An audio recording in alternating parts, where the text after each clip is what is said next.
We have created this short film to let you know what to expect when you attend the Preoperative Assessment Clinic at Southmead Hospital. In the clinic, we'll give you information on how to best prepare for your surgery and things you can do after surgery to help you recover and get home more quickly. A member of our specialist nursing team will review you in the Preoperative Assessment Clinic. They will ask you lots of questions about your general health, your medications and your setup at home. It would be really helpful if you could bring an up-to-date list of all your medications with you. The nursing team will do routine observations such as your heart rate, your blood pressure and listen to your heart and your lungs. They may do other investigations such as a trace of your heart called an ECG, take blood samples and do MRSA swabs of your groin and nose.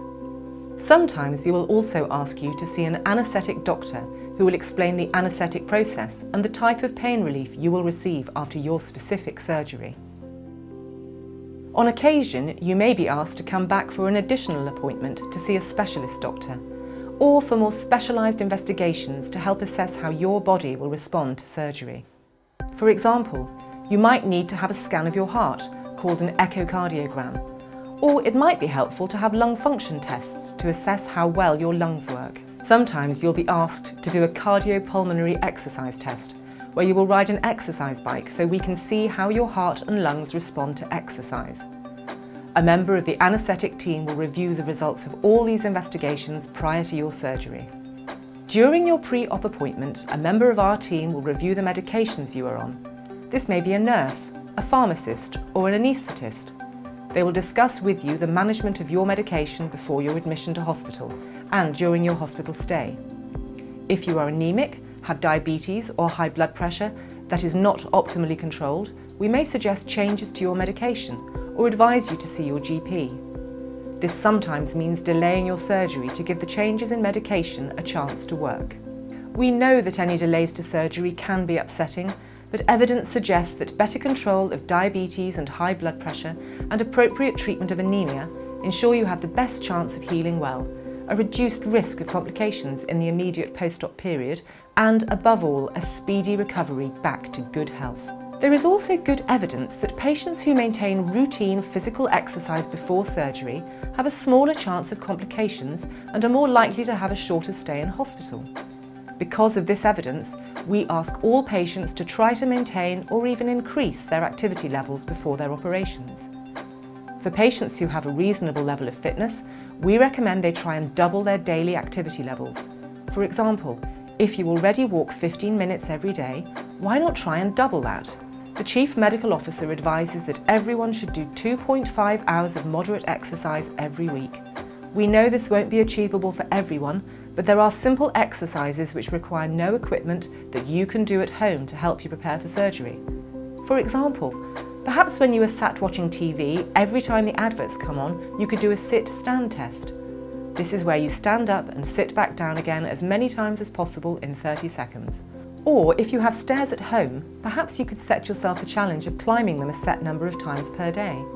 Make sure you don't overexert yourself. When increasing the amount of exercise you are doing, always ensure you can still talk whilst doing it. If you find you get out of breath, slow down a little or stop to catch your breath before starting again at a slower rate. During your pre-op appointment, our nurses will also give you lifestyle advice to help prepare you for surgery.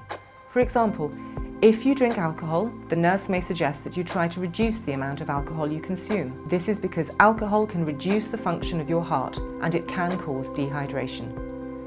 However, if you drink a lot of alcohol, reducing this suddenly when you come into hospital can also cause serious health problems, so it is much better if you cut down well in advance of your operation. The nurse will also give advice on stopping smoking.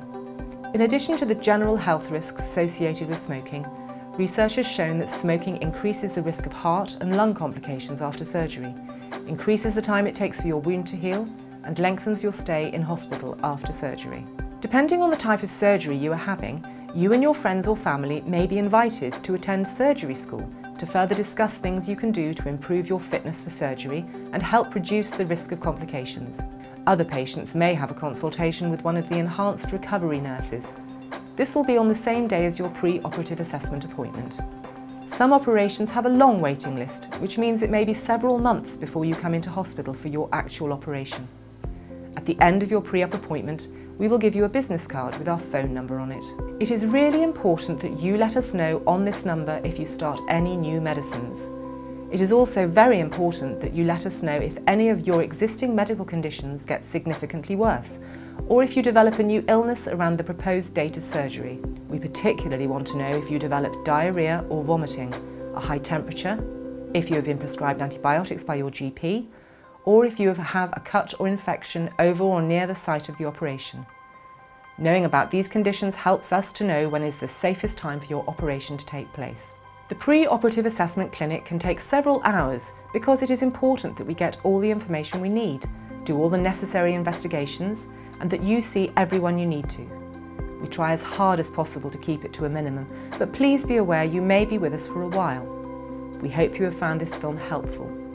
Please go on to watch one of the specific films about what exactly will happen when you come into hospital for your surgery. Please remember to make sure you leave enough time to get to the hospital and find somewhere to park. You do not want a stressful journey. Bring a list of your current medications to the appointment. Try and maintain or double your activity levels before your operation. Try to stop smoking as far in advance of your surgery as possible. Put the business card somewhere safe, maybe on the fridge. Call us if your health or medicines change.